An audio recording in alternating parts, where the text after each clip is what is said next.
Well, hello, everybody. Welcome to Monday. Today was a green shirt day. For those of you who don't know, have been watching this for a long time, the green shirt means the market was up more than 1.5% on the S&P 500. I also wear the red shirt when it's down more than 1.5% also. So today the S&P 500 was up 1.6%. It was quite a powerful day, actually, and it was some very important things that happened today. And just let me share again my chart with you so you can see, what I'm talking about here. Um, so first of all, got in this case, I'm going to use SPY, which is a very popular State Street version of the S&P 500 index. Again, this is the last 1 year, and we can see what's happening here in terms of this little downturn. Let me zoom in a little bit so you can see a little closer. So you can see here what happened. We came down just like kind of expected on Friday.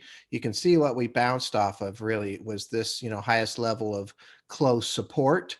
And then today we came up and it was a fairly good day. The overall daily volume was a bit lower today, so it wasn't super powerful, but a good day, very strong, especially in the categories that we're interested in with clean energy and innovative technology and what have you too. So now what's very interesting here, what is once support becomes resistance. So for example, once we fell through this level, we now have this resistance above us. So again, the idea would be that these people bought here someplace and it dropped.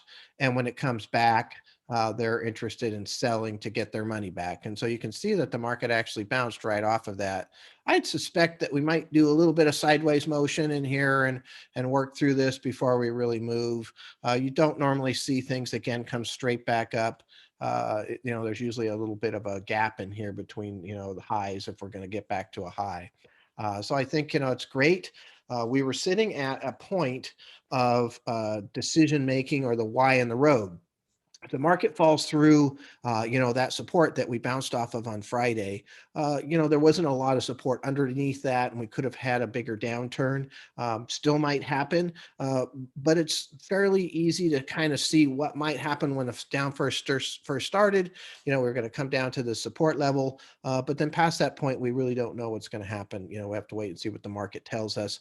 Again, got to be very careful with predictions versus reactions.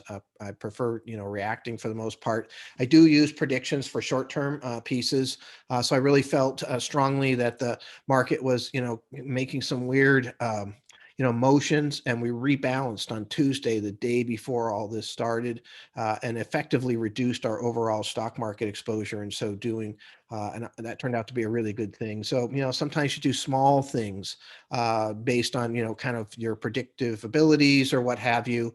And, so that's one of the reasons I'll go from, 65 to 55%, for example, on our 60% portfolio. So I think what we have to watch for here is just, what happened last week was that all of these hedge funds had to get rid of a lot of positions in order to cover their losses on the short sells, bring their, risk tolerance back into the right level.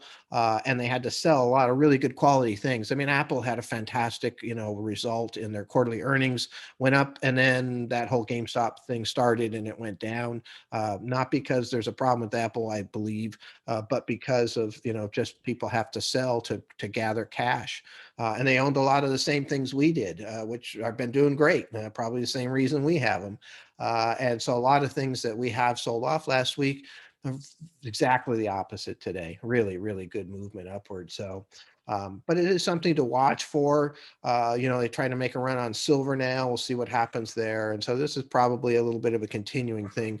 My overall thought process so far is that none of this is big enough to really cause any significant problems. These are smaller situations than what we had, say, in 2008 when everybody had to cover their, bets on mortgages. And so uh, that's what's happened today. Very fascinating day. Tomorrow's going to be very important.